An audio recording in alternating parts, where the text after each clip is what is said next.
Journal de bord, tour historique, vol 67. L'Odyssée du Rio Grande, partie 02.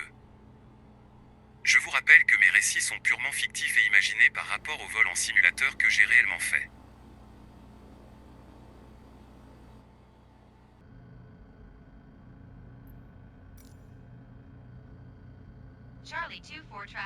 Jeudi 31 août 2023. Après cette escale enrichissante à Creed, où nous avons eu le privilège de rencontrer des habitants sympathiques et passionnés, tout en nous imprégnant de l'histoire captivante de la ruée vers l'or, nous nous préparons pour une nouvelle étape de notre périple. À 8 h du matin, nous nous élançons depuis l'aéroport comté de Mineral Memorial, C24, de la ville de Creed, un véritable témoin de l'épopée de la ruée vers l'or. Notre destination du jour, Santa Fe, la majestueuse capitale du Nouveau-Mexique, située à 434 km au sud de notre point de départ. Cependant, compte tenu de la capacité limitée de notre réservoir de carburant, soit 100 litres, notre vol sera d'environ 2 heures. Cette courte durée de vol ne nous privera toutefois pas de vues spectaculaires sur les paysages montagneux et les rivières qui jalonnent le Colorado. Notre cap nous dirige vers le sud-est, en suivant les méandres du Rio Grande, le plus long fleuve d'Amérique du Nord, qui serpente à travers 3 États et 2 pays. Notre route longe également la CO 149, une magnifique voie panoramique intégrée au Silver Thread Scenic Byway, un itinéraire touristique qui relie plusieurs villes minières du Colorado. Nous survolons Wagonway El Gap, un lieu chargé d'histoire, témoin de plusieurs affrontements entre les tribus indiennes et les pionniers. Il abrite également une station de chemin de fer classée au registre national des lieux historiques. Les sources chaudes naturelles de Wagonway El Gap, qui attirent les visiteurs depuis le 19e siècle, se dévoilent également sous nos yeux. Denver Center PJ 76 710,700 feet. PJ 76-7 Denver Center UNH 30.08 continue as planned.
Notre voyage nous amène ensuite à South Fork, une charmante ville nichée à la confluence du Rio Grande et de son affluent, le South Fork River.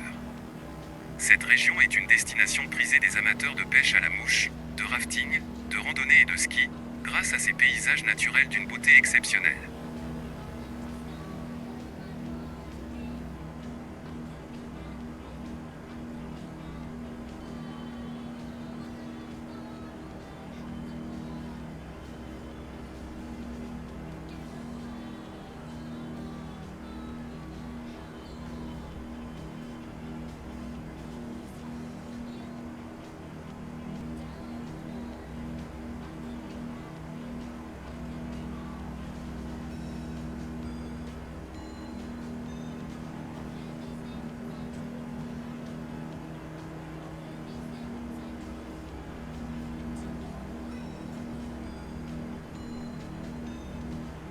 Nous poursuivons notre périple jusqu'à Chapman Field, un petit aérodrome idéalement situé au bord du Colorado.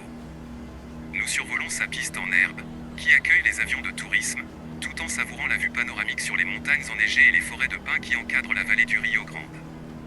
À notre regard se dévoilent les villages pittoresques de Gérard et Alpine, véritable havre de paix offrant une expérience authentique.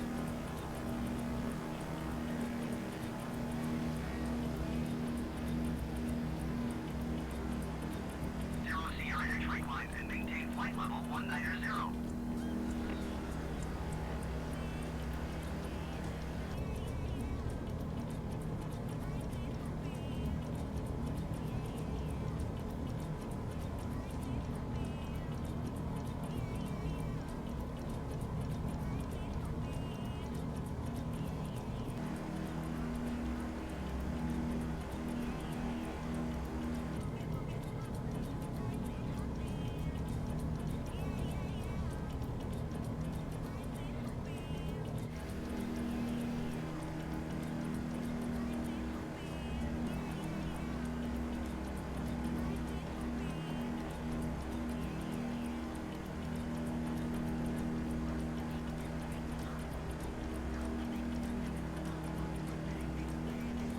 Un peu plus loin, nous survolons la charmante ville de Del Norte, située au cœur des majestueuses montagnes rocheuses. Cette localité marie harmonieusement culture et nature, offrant un panorama spectaculaire des montagnes et des rivières qui sculptent cette région unique. Les Rocheuses, avec leurs sommets imposants et leurs vallées verdoyantes, nous offrent un spectacle grandiose. 2441 Denver Center, continue with a Lake Quebec Papa, as planned.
American 19er flight 6 descend and maintain flight level 350.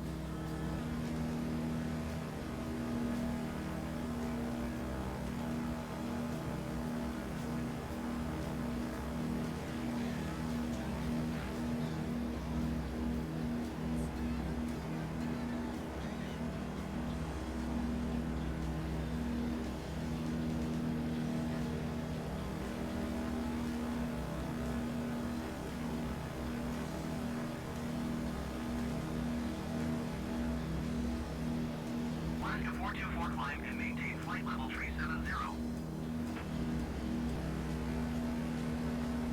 PJ 767 radar contact 4 miles west of 05 Victor 9,200 feet. QNH 30.13. Roger PJ 767.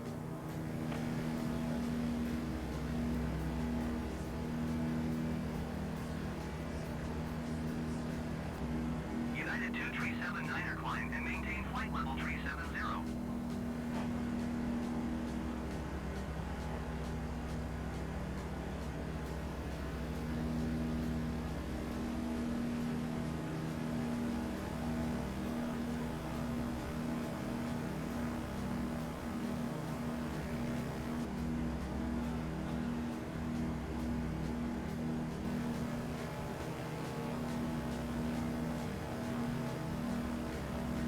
En redescendant pour rejoindre le fleuve, nous survolons cette zone humide vers Wilson Ranch, un ranch historique situé dans le comté de Conejo.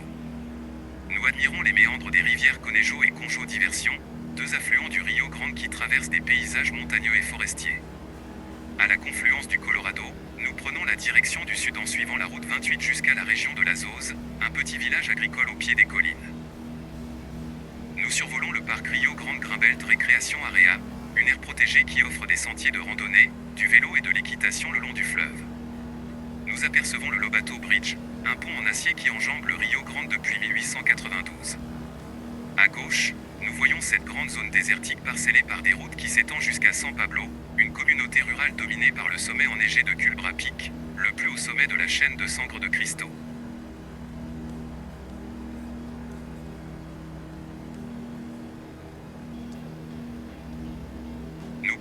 frontière entre le Colorado et le Nouveau-Mexique.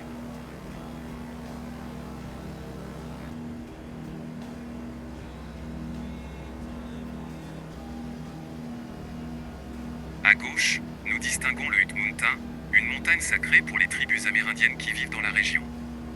Le fleuve serpente à son pied et forme des gorges impressionnantes. Nous nous rappelons notre aventure dans le Grand Canyon et nous décidons de descendre pour nous mesurer à la hauteur des parois.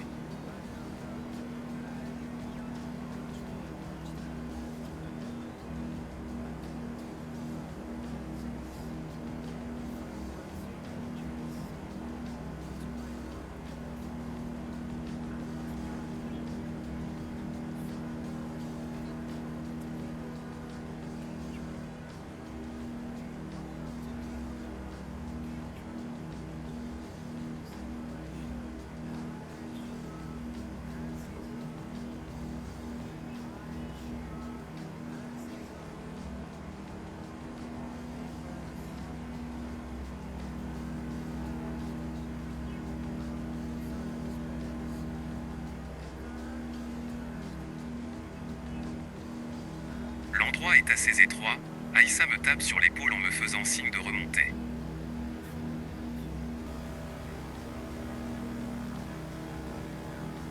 Nous laissons Ute Mountain derrière nous au milieu de ce désert et avançons vers Cerro Chiflo à gauche et Cerro de la Ola à droite, deux volcans éteints qui font partie du champ volcanique du Rio Grande Rift.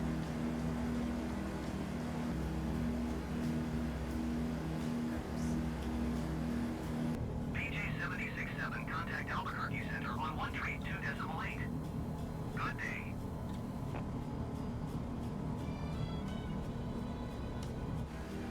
One tree 2.8 PJ 76.7.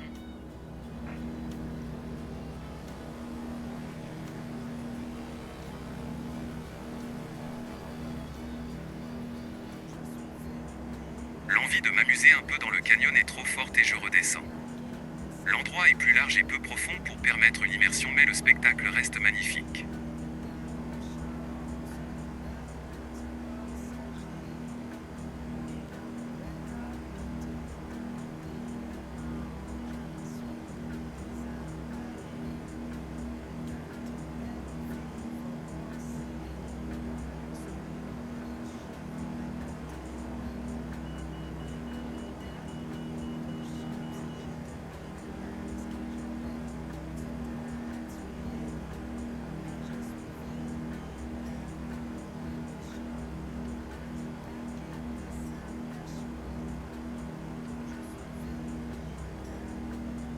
À l'aire de camping de la junte à Cancround, je ressors et survole la piste d'atterrissage de Grande Besley, un petit aéroport privé situé près du village de Kesta.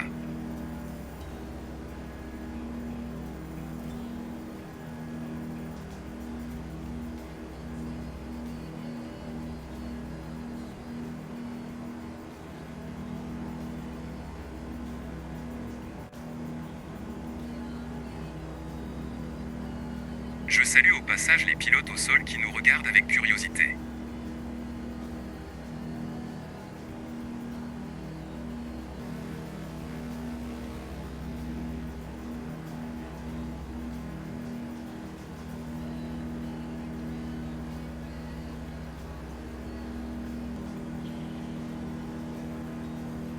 Nous rejoignons de nouveau le canyon du Rio Grande pour tenter un passage immersif.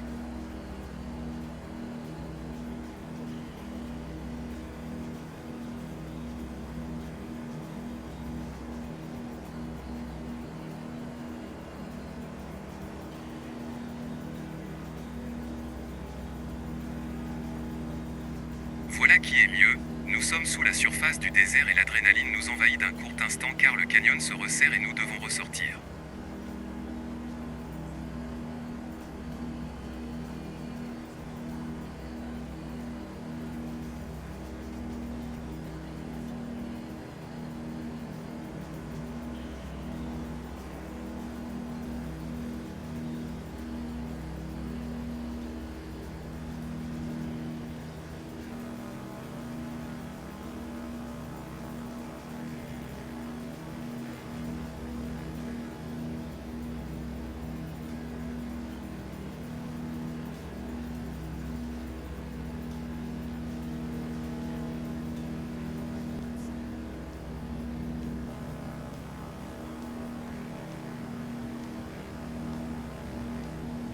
nos esprits et de l'altitude et arrivons à la ville de Arroyo Hondo, une petite communauté située sur les rives du Rio Hondo, un affluent du Rio Grande.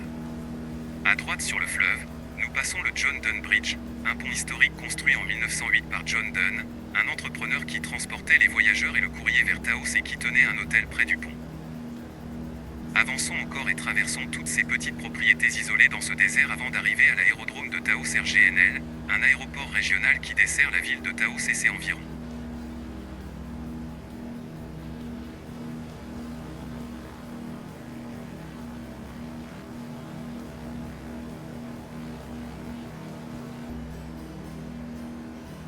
Un virage vers la gauche et plus loin nous arrivons à Pueblo de Taos, un village indien inscrit au patrimoine mondial de l'UNESCO qui abrite les descendants des peuples Pueblo.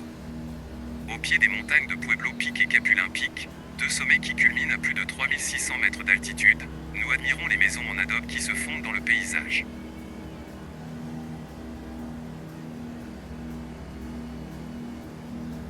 UPS 922 descend and maintain flight level 340.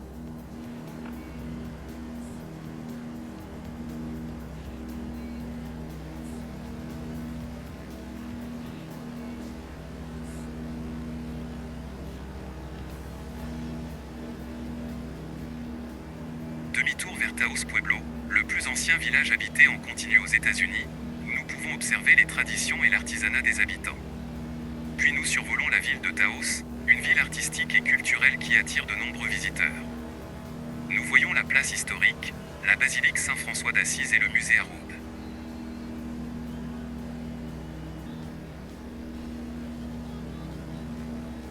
Nous continuons vers Rancho de Taos, une autre communauté historique connue pour son église San Francisco de Asie, un monument national qui a inspiré de nombreux artistes. Un peu plus bas vers le sud-ouest, nous rejoignons la confluence entre le Rio Pueblo de Taos et le Rio Grande, deux cours d'eau qui irriguent cette région aride. Nous longeons la route 68 à notre gauche et passons devant le panneau historique de Maria Rosa Villalpando, une femme qui a joué un rôle important dans la révolution mexicaine au début du XXe siècle. Puis nous survolons la zone de loisirs d'Orilla Verde, où le Rio Grande serpente entre les collines verdoyantes et où les campeurs profitent de la nature. Nous apercevons ensuite Sleeping Beauty, une formation rocheuse qui ressemble au profil d'une femme endormie et qui est une attraction touristique locale. À droite, le désert de Cerro Azul, avec ses teintes bleutées et ses cactus, contraste avec le paysage verdoyant de l'autre côté du fleuve.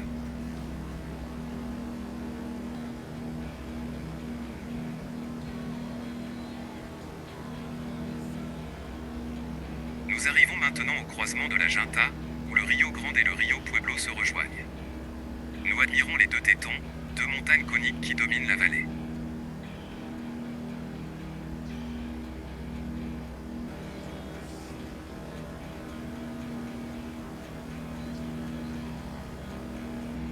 Nous survolons le plateau de la Mesita, où se trouve le Pueblo de San Juan, une communauté amérindienne qui perpétue ses traditions ancestrales. Nous survolons le fleuve et rejoignons l'autre plateau où se trouve le département de planification du Pueblo de San Juan, qui gère les affaires administratives et environnementales du Pueblo.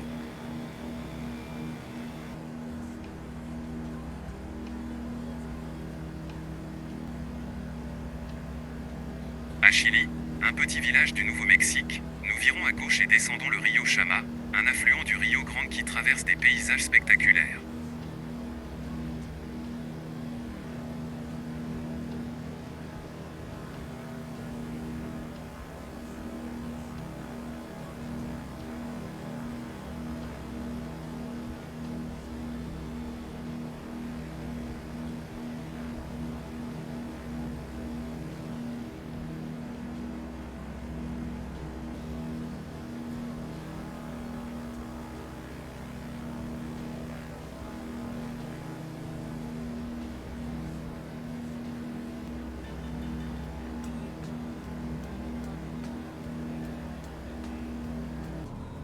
Nous suivons sa confluence avec le fleuve et poursuivons jusqu'à l'aérodrome d'Okeowinge, une autre communauté amérindienne qui possède son propre casino et son propre musée.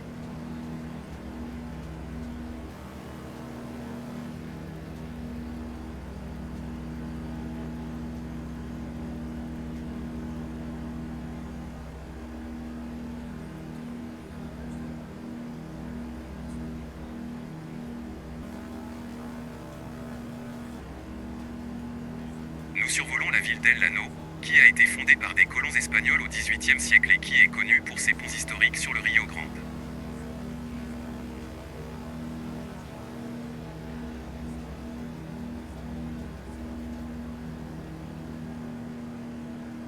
Elle rejoint la ville de la Mesilla, qui a été le siège du comté de Rio Arriba jusqu'en 1880.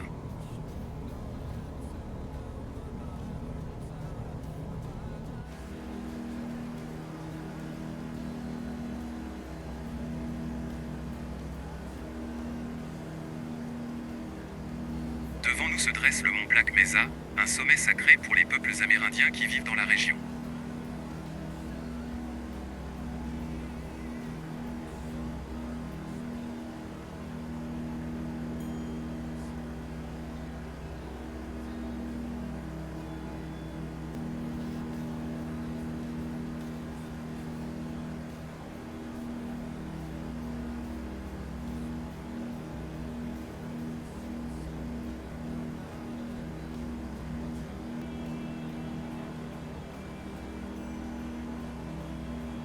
Sous nous, le pueblo de San Ildefonso, célèbre pour sa poterie noire et rouge et pour son église du XVIIIe siècle. Nous passons au-dessus du pont d'Otowi, un pont en acier qui enjambe le Rio Grande et qui a été construit en 1924. Nous nous situons à environ 36 km de Santa Fe. Nous pénétrons maintenant dans ces contreforts majestueux où se trouve le parc d'observation de White Rock, qui offre une vue panoramique sur le canyon du Diable, un site prisé des grimpeurs et des randonneurs. Plus haut à droite, la ville de Los Alamos, où a été développée la première bombe atomique pendant la Seconde Guerre mondiale et où se trouve aujourd'hui un laboratoire national de recherche scientifique. Derrière Los Alamos, les Val Caldera National préservées, une vaste zone volcanique avec des sources chaudes, des geysers et une faune abondante. Les sommets comme Los Griegos, que nous aurions tant voulu survoler, mais ce ne sera pas pour aujourd'hui. Nous survolons la ville de White Rock, une banlieue résidentielle de Los Alamos qui a été créée en 1947 pour accueillir les employés du laboratoire national. Nous voyons aussi Pinion Trail Subdivision, un quartier récent avec des maisons modernes qui surplombent le canyon. Nous continuons notre vol vers notre destination finale, la ville de Santa Fe, à bord de notre Kit Fox ultra léger de 100 chevaux avec ma fidèle copilote Aïssa.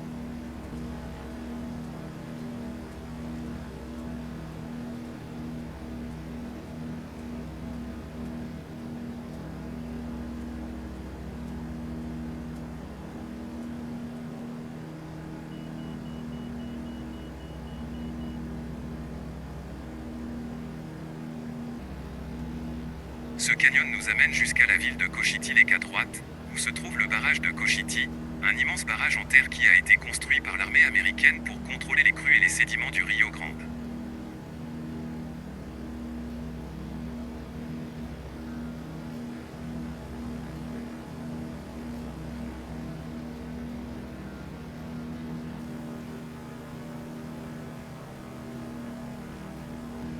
Le barrage a créé un lac artificiel qui offre des activités de loisirs comme la pêche, la baignade et le camping.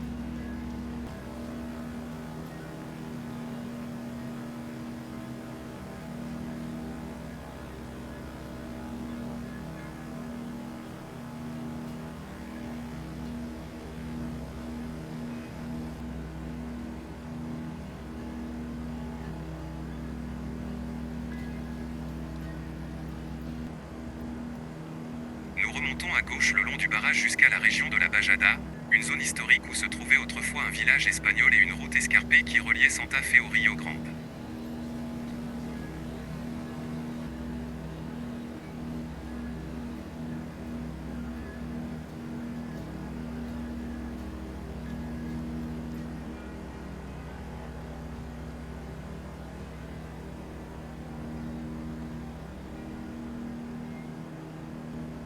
AISA contacte la tour de l'aérodrome de Santa Fe Muni, un petit aéroport situé à 16 km au sud-ouest de la ville, qui accueille des vols privés et commerciaux. Nous sommes autorisés à nous poser sur la piste 02, une piste en asphalte de 2438 mètres de long. Nous arrivons donc par le sud-ouest au-dessus de la Cinéga, un village rural qui abrite plusieurs sources naturelles et des sites archéologiques. Je nous aligne dans l'axe de la piste.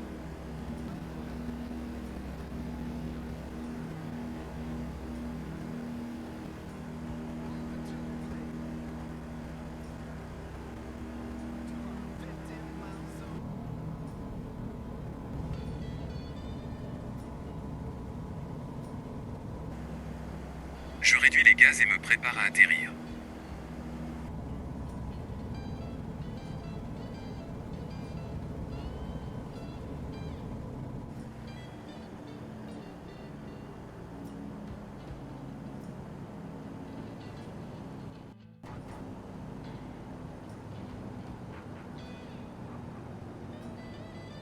L'atterrissage se passe bien, nous rejoignons tranquillement notre aire de stationnement et attendons le camion ravitailleur pour le plein de carburant.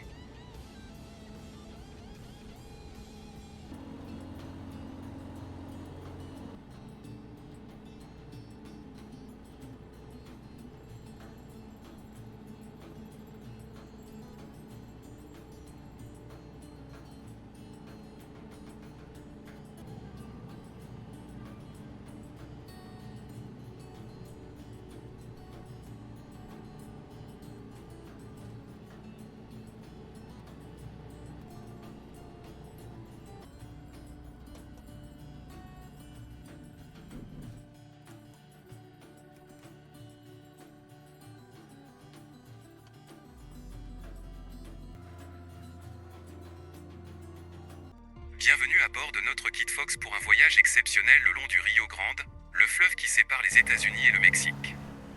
Nous allons partir de Santa Fe, la capitale du Nouveau-Mexique, et nous diriger vers le sud, en survolant des villes chargées d'histoire, de culture et de charme. Notre destination finale sera El Paso, la ville du soleil, située au Texas. Le vol durera environ 2h48 et couvrira une distance de 539 km. Nous avons fait le plein de carburant, mais nous ne sommes pas sûrs qu'il suffira pour arriver à bon port. Peut-être devrons-nous nous arrêter en cours de route pour éviter la catastrophe. Mais ne vous inquiétez pas, c'est une blague. Nous avons tout prévu pour que votre voyage soit agréable et sécurisé. Alors attachez vos ceintures, éteignez vos appareils électroniques et profitez du spectacle. Nous décollons de l'aérodrome de Santa Fe Muni, un aéroport régional situé à 16 km au sud-ouest du centre-ville de Santa Fe, la capitale du Nouveau-Mexique. Nous empruntons la piste 02, qui mesure 2438 mètres de long et qui est orientée vers le nord-est. Nous prenons de l'altitude et nous survolons Santa Fe, une ville qui mêle les influences espagnoles, mexicaines et amérindiennes, et qui est connue pour son architecture en adobe et son article. Nous admirons les montagnes Sangre de Cristo, qui font partie de la chaîne des Rocheuses, et qui offrent un contraste saisissant avec le ciel bleu.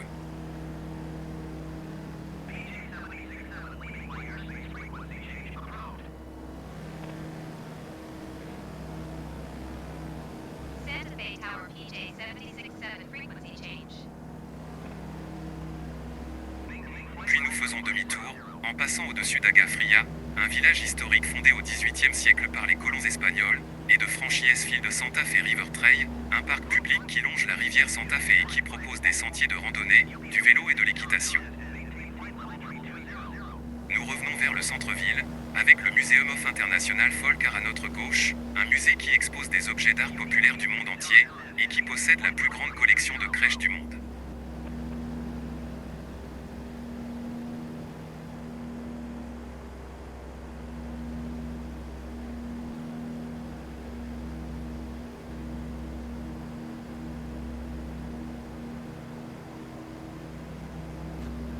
Nous survolons le croisement de la route 300 et de l'autoroute 25, et nous redescendons vers l'aérodrome.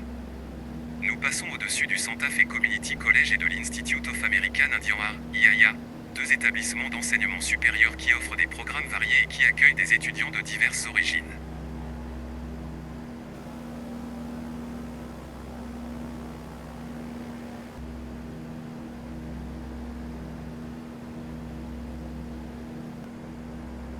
Nous survolons le Cerro de la Cruz, une colline qui domine la ville et qui offre une vue panoramique sur celle-ci.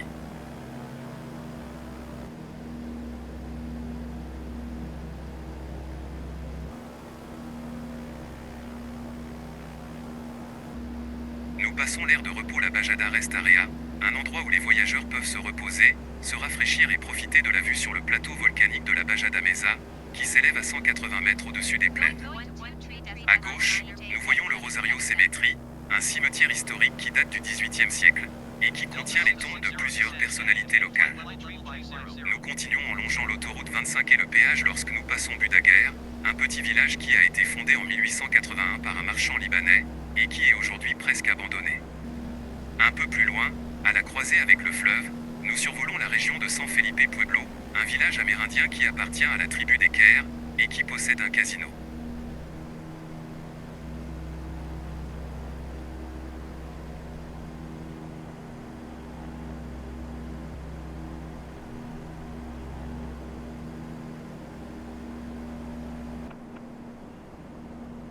Albuquerque approach PJ 777,700 feet.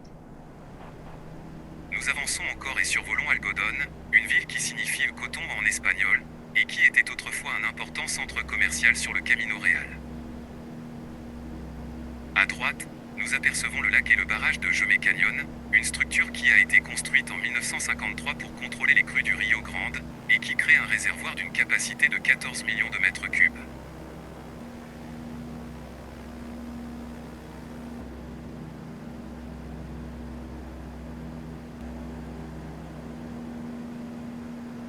Nous arrivons à passer au Gateway de Rio Rancho, une ville qui a été fondée en 1961 par des promoteurs immobiliers, et qui est aujourd'hui la troisième plus grande ville du Nouveau-Mexique.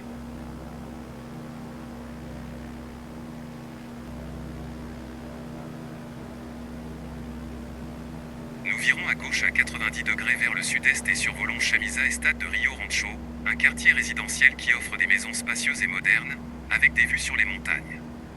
Puis, nous survolons Corrales, une ville qui a conservé son caractère rural et agricole, et qui est connue pour ses vignobles et ses festivals.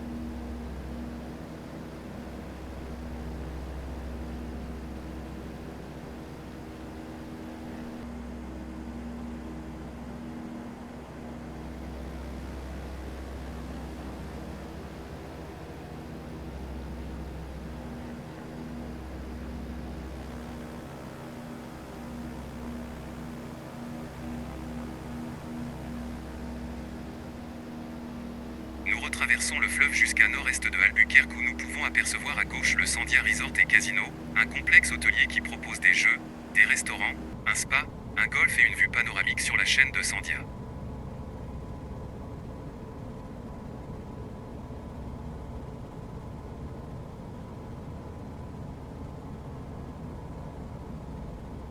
Nous avançons jusqu'à Dragon Arroyo qui traverse un ancien aéroport désaffecté, peut-être parce qu'il était trop proche du Sunport Airport, ou parce qu'il n'était plus rentable.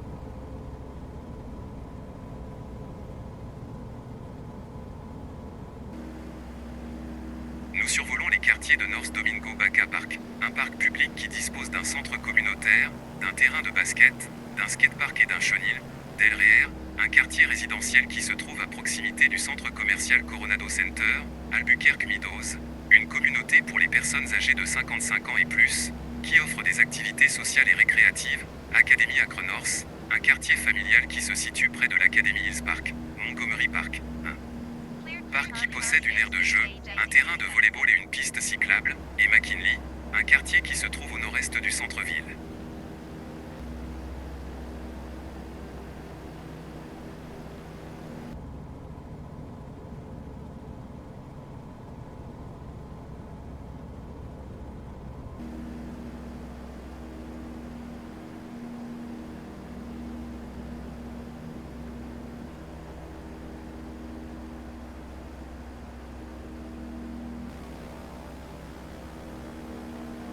Avant de faire un petit détour au-dessus du centre-ville de Albuquerque, histoire et détails marquants, nous pouvons apprendre que la ville a été fondée en 1706 par les colons espagnols, qu'elle a été le théâtre de plusieurs conflits entre les Amérindiens, les Mexicains et les Américains, qu'elle a connu un essor économique grâce au chemin de fer, à la route 66 et à l'industrie nucléaire, et qu'elle est aujourd'hui un centre culturel, scientifique et artistique du Nouveau-Mexique.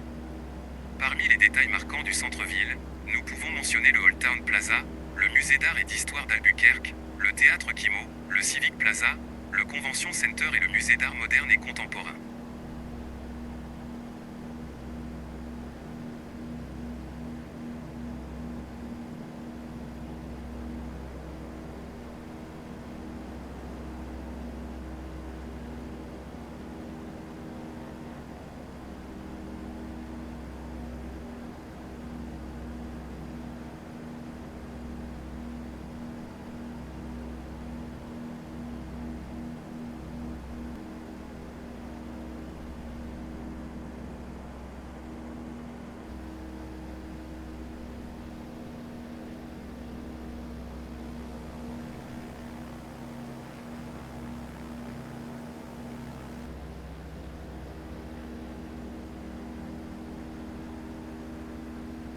Par le hublot, nous admirons les paysages variés qui défilent sous nos yeux. Nous survolons Sunport Airport, l'aéroport international d'Albuquerque, la plus grande ville du Nouveau-Mexique. Cet aéroport moderne et spacieux accueille des vols nationaux et internationaux, et offre une vue panoramique sur les montagnes Sandia qui dominent la ville.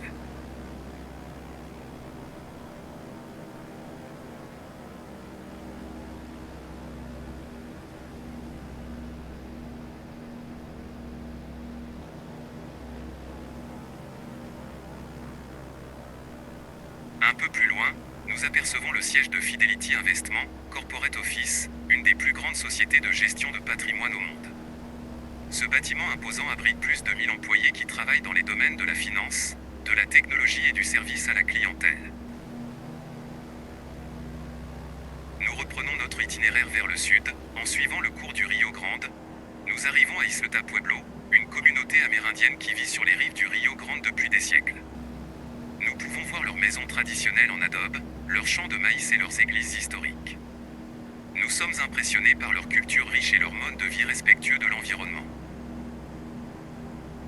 Nous continuons notre survol et nous passons au-dessus de Bosque Farm, Peralta et Los Luna, des petites villes agricoles qui se sont développées autour du Rio Grande. Nous observons leurs fermes, leurs vergers, leurs ranchs et leurs écoles. Nous remarquons aussi leur proximité avec la ville d'Albuquerque, qui leur offre des opportunités économiques et culturelles. Nous sommes fascinés par la diversité et la beauté de cette région, où se mêlent nature, histoire et modernité. Nous changeons de cap à l'aéroport Mid-Valley Air Park E98, un petit aéroport public qui dispose d'une piste en asphalte de 1219 mètres de long.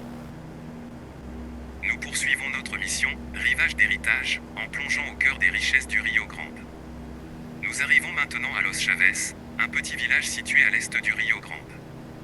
Nous voyons ses maisons modestes, ses champs verdoyants et son église blanche. Nous continuons vers le sud et nous passons au-dessus de Jaral, une autre localité rurale qui offre un contraste saisissant entre le vert du fleuve et le brun du désert.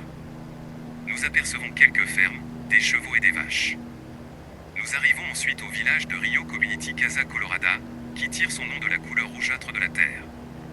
Nous remarquons son pont métallique qui enjambe le Rio Grande, et sa chapelle historique qui date de 1850.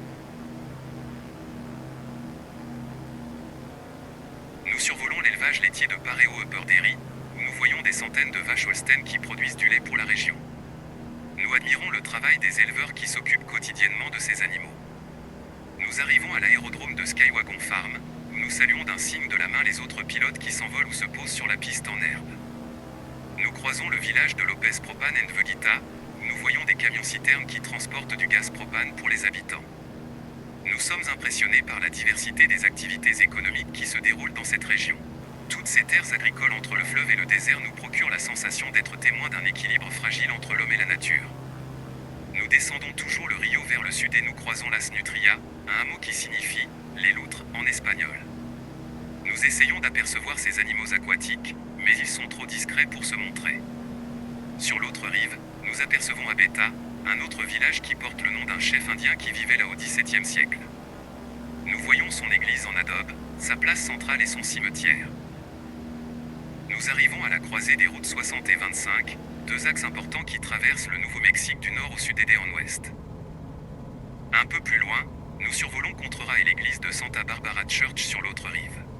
Ensuite, nous passons au-dessus du village de La Joya et de l'école James L. Martin en scène Testing and Training. Cette école propose des formations aux pompiers, aux ambulanciers et aux techniciens d'urgence. Nous survolons le désert et nous apercevons 100 acacias à droite sur l'autre rive. Ce village est connu pour son barrage qui régule le débit du Rio Grande et pour sa réserve naturelle qui abrite des espèces animales et végétales rares. Nous voyons le 100 acacia Diversion d'âme, un barrage construit en 1934 qui détourne l'eau du Rio Grande vers des canaux d'irrigation. Ce barrage permet de contrôler les crues du fleuve et de fournir de l'eau aux agriculteurs de la région. Nous continuons notre vol vers le sud et nous arrivons à Polvadra, un village qui signifie « poussière » en espagnol. Ce nom évoque les tempêtes de sable qui balaient parfois le désert. Nous voyons son église en pierre, son école élémentaire et son bureau de poste. Nous survolons ensuite Socorro, la plus grande ville du comté du même nom. Socorro a été fondée en 1598 par les colons espagnols, et elle a conservé son héritage culturel et historique. Nous admirons sa place principale, son palais de justice, son musée et sa mission Nuestra Sonora de Socorro, qui date de 1626. Nous passons au-dessus de l'aéroport Socorro municipal, où nous voyons des avions de tourisme et des hélicoptères.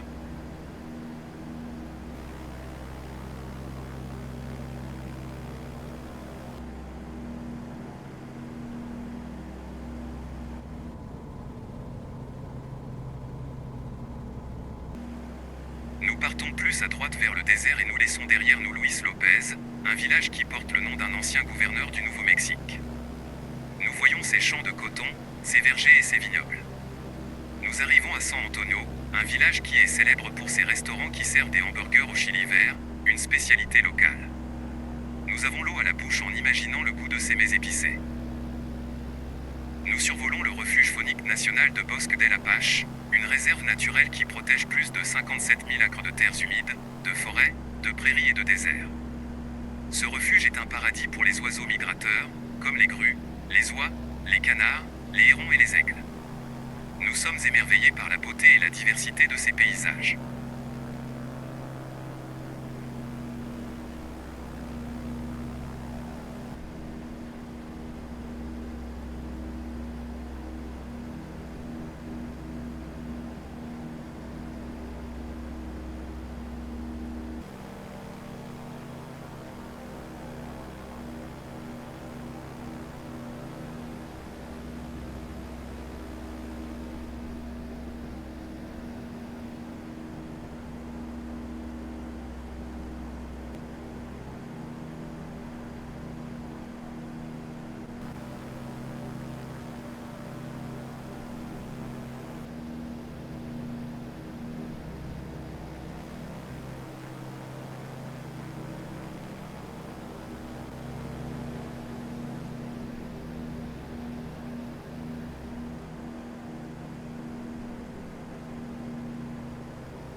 Going to 8 PJ 7667. Albuquerque Center PJ 77 7,600 feet. Nous passons le Nogal Canyon Bridge, un pont qui enjambe un canyon profond et escarpé. Nous voyons le contraste entre le vert des arbres qui poussent au fond du canyon et le rouge des roches qui le bordent.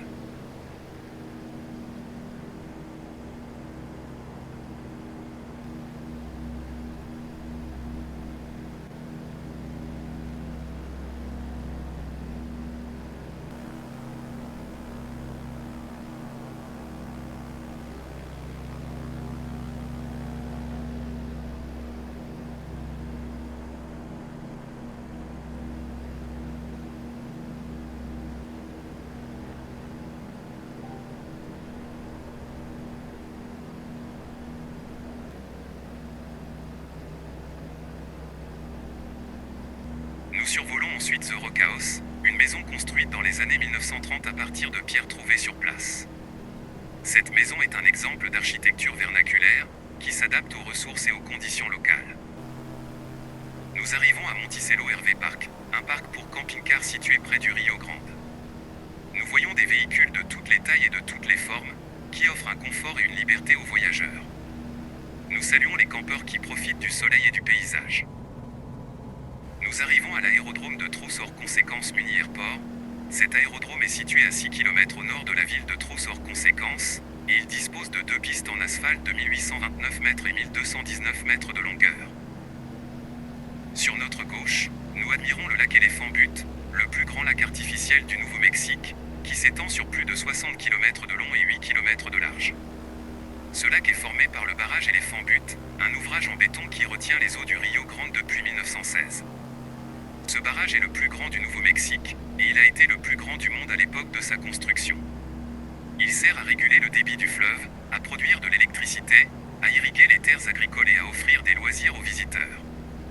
Nous voyons des bateaux, des jet-skis, des kayaks et des pêcheurs qui profitent du lac.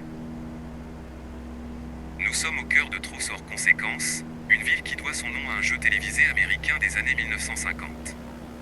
Cette ville était autrefois appelée Hot Springs, en raison de ses sources thermales naturelles qui attirent les touristes en quête de détente et de bien-être. Nous voyons ses hôtels, ses spas, ses galeries d'art et ses boutiques.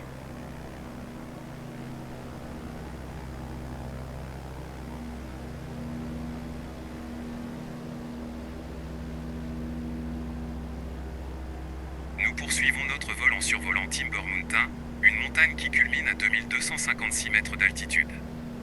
Nous voyons les lueurs du soleil de la fin d'après-midi qui jouent sur les reliefs et les couleurs de la roche. Nous admirons la végétation qui varie selon l'altitude, passant du désert au pinon junipé woodland, puis au Ponderosa Pine Forest. Plus loin, nous apercevons Point of Rock Trailhead, un point de départ pour des randonnées pédestres ou équestres dans le désert. Nous voyons des sentiers qui serpentent entre les rochers, les cactus et les buissons. Nous observons aussi la faune locale, comme les lézards, les lapins et les coyotes.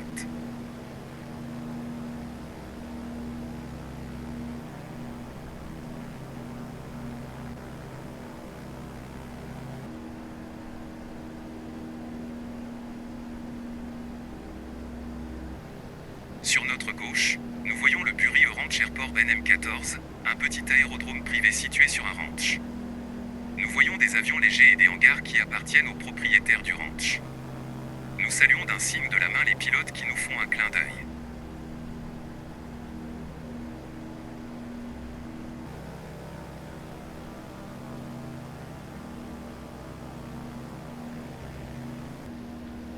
Nous arrivons à présent à Rincon, un village qui signifie « coin » en espagnol.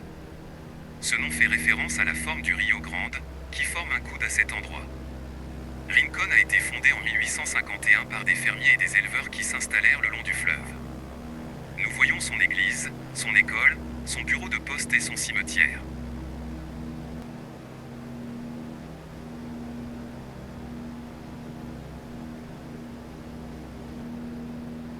Nous survolons le Martinez Arena Radium Springs, une arène située à 20 km au nord de Las Cruces, dans le Nouveau-Mexique. C'est un lieu où se déroulent des rodéos, des courses de chevaux et des spectacles équestres. Nous voyons des cow-boys et des cowgirls qui montrent leur habileté et leur courage face aux taureaux, aux veaux et aux barils. Ils portent des chapeaux, des bottes et des chemises à carreaux.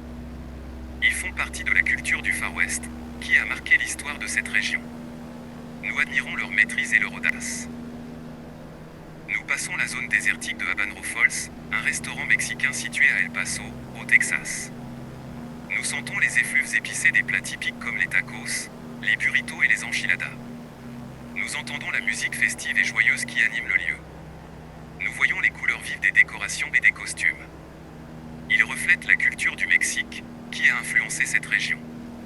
Nous salivons et nous sourions. Vous avez dû remarquer que petit à petit nous avons pris de l'altitude et arrivons puis à 12 000 pieds. Cette raison est une initiative que j'ai prise pour tester les limites de notre kit Fox à planer. Et oui. En raison de la pénurie de carburant nous rapprochant de la fin de notre étape, je sais que nous allons tomber en panne sèche, alors j'espère que notre ULM va pouvoir planer les 80 km qu'il nous reste avant El Paso. Et là c'est la panne que j'avais pressentie. Je règle une descente la plus lente possible en espérant aller jusqu'à la ville d'El Paso. Mais le test s'avère non concluant. Très rapidement je m'aperçois que le mieux que je puisse faire en planant sans propulsion nous conduit à une descente rapide de 500 pieds par minute. À ce rythme nous ne parcourons qu'une dizaine de kilomètres et serons coincés au milieu du désert. Le désert de Chihuahua, qui s'étend sur le Nouveau-Mexique et le Texas, ainsi que sur le Mexique. C'est un paysage aride et rocailleux, où poussent quelques cactus et buissons. C'est un environnement hostile et sauvage, où vivent quelques animaux comme les coyotes, les serpents et les scorpions. Nous frissonnons et nous inquiétons. La chance est que nous soyons à la verticale de l'aérodrome de Las Cruces International Airport et qu'il est urgent d'atterrir. Aïssa contacte la tour et demande l'autorisation d'atterrir sans moteur sur la piste 22. Une fois l'autorisation accordée avec prise en charge de notre assistance à l'arrivée, j'amorce un virage par la gauche pour une descente régulière entre altitude, la vitesse et la distance. Nous voyons l'aérodrome se rapprocher, c'est un grand terrain plat entouré de montagnes. Il y a 3 pistes en asphalte, dont la plus longue fait 2286 mètres. Il y a aussi des hangars, des tours de contrôle et des bâtiments administratifs. Il y a quelques avions qui décollent ou atterrissent, ce sont des avions privés, des avions d'affaires, des avions sanitaires ou des avions militaires 3. C'est un lieu stratégique et dynamique, où se croisent différentes activités aériennes. Nous soupirons et nous rassurons. Nous touchons le sol avec douceur, nous sommes saufs. Nous sommes accueillis par le personnel de l'aérodrome, qui nous félicite pour notre exploit. Ils nous disent qu'ils vont s'occuper de notre avion et qu'ils vont nous conduire à Las Cruces, la deuxième plus grande ville du Nouveau-Mexique. C'est une ville cosmopolite et culturelle, où se mêlent les influences américaines, mexicaines et indiennes. C'est aussi une ville universitaire et scientifique, où se trouvent des centres de recherche sur l'espace, le climat et l'énergie. C'est une ville contrastée et fascinante, où se découvrent des richesses historiques, artistiques et naturelles. Nous sommes émerveillés et curieux, mais nous devons décliner cette invitation à passer la nuit ici car nous sommes attendus à El Paso, elle est une étape clé de notre voyage.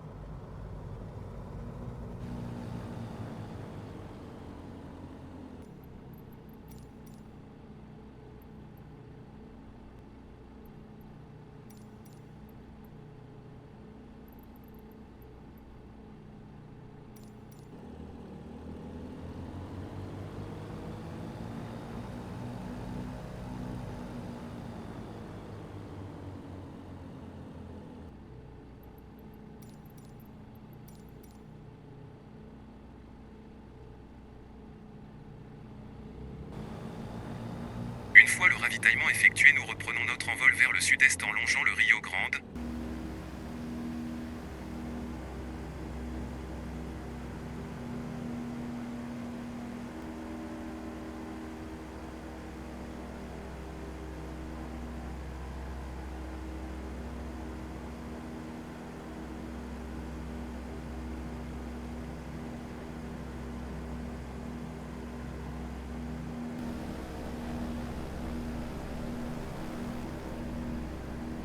Nous apercevons sur notre gauche San Pablo, un petit village de 806 habitants situé dans le comté de Doña Ana, au Nouveau-Mexique.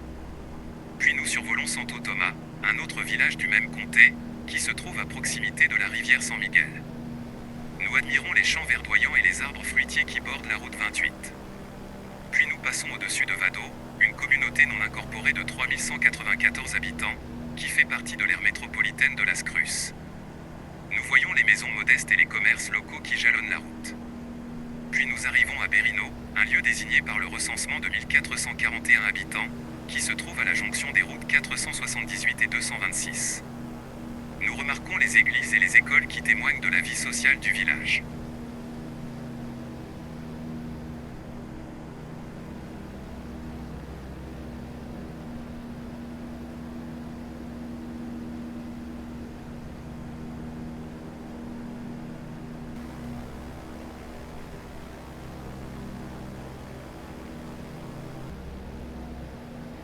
Puis nous atteignons Santa Teresa, une ville de 4258 habitants, qui se trouve à la frontière avec le Mexique et qui abrite un port d'entrée commercial important.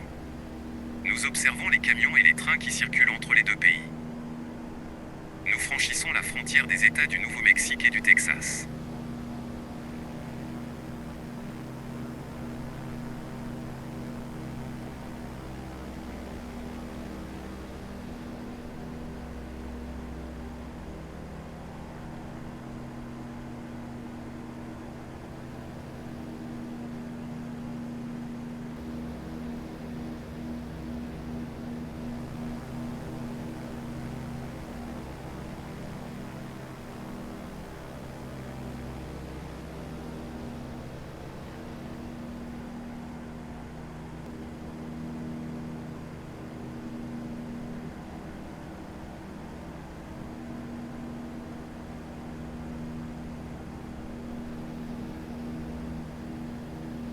Sur notre gauche, nous longeons les Franklin Mountains et son parc, qui est le plus grand parc urbain des États-Unis, avec une superficie de 97 km². Nous contemplons les sommets rocheux et les canyons qui offrent un contraste saisissant avec le désert environnant. Nous voyons aussi les antennes et les radars qui sont installés sur le mont Franklin, le point culminant du parc à 2192 mètres d'altitude.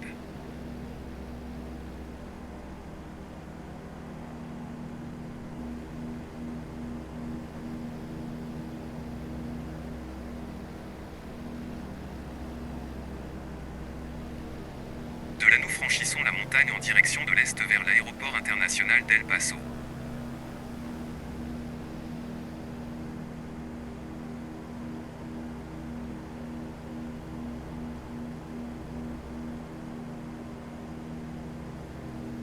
Nous survolons la mine de Toro Cari, une carrière de calcaire exploitée par la société Martin Marietta, qui produit des matériaux de construction pour la région. Nous voyons les excavatrices et les camions qui extraient et transportent le minerai. Nous apercevons aussi les bassins de décantation et les silos de stockage. Nous approchons de l'aéroport international d'El Paso, qui se trouve à 6 km au nord-est du centre-ville d'El Paso.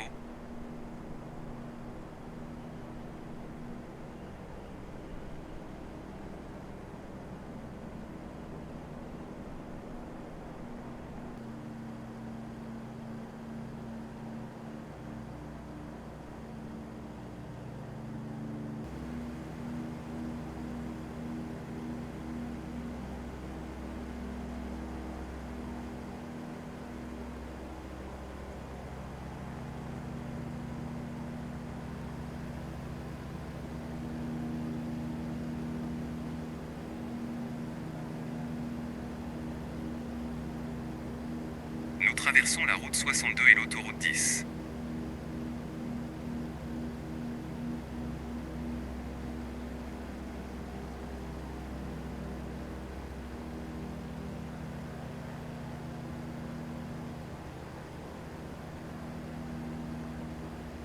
Le temps est brumeux, je recherche le centre-ville, mais la fatigue et le stress me font rater le centre-ville d'El Paso qui se trouve là-bas dans le soleil.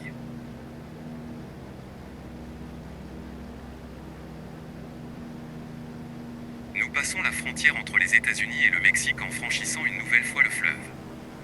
Il est tard, je vous ferai un survol de la ville à notre prochain départ. Nous contactons la tour Abraham González International Airport pour une approche finale piste 14. Bienvenue au Mexique.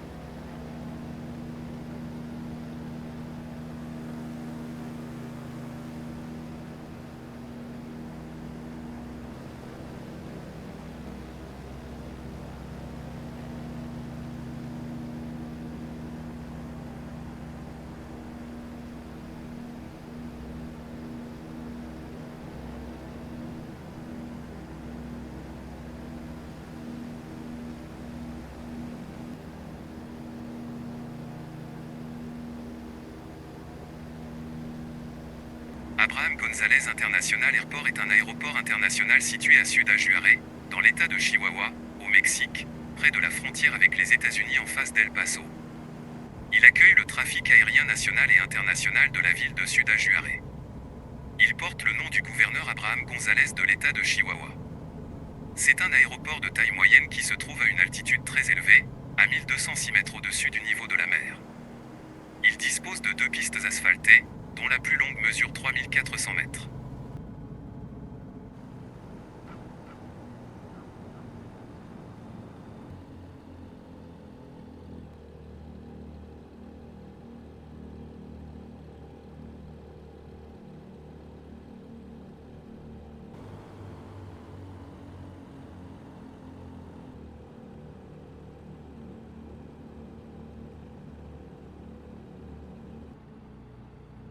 Nous nous posons en douceur et soulagés, nous sommes fatigués et nous rejoignons tranquillement notre aire de stationnement, mais avant nous nous arrêtons au poste de carburant afin d'avoir la conscience tranquille pour notre vol de demain. Nous sommes fiers d'avoir réussi à traverser 2 pays et 2 fuseaux horaires en une journée. Nous avons besoin de nous reposer et de nous ressourcer. Nous vous remercions de votre fidélité et de votre soutien. Nous espérons que vous avez apprécié ce voyage virtuel et que vous nous retrouverez pour la prochaine étape le long du Rio Grande. N'hésitez pas à liker mes vidéos. À bientôt dans nos prochaines aventures. Bien à vous, l'équipage du vol 67.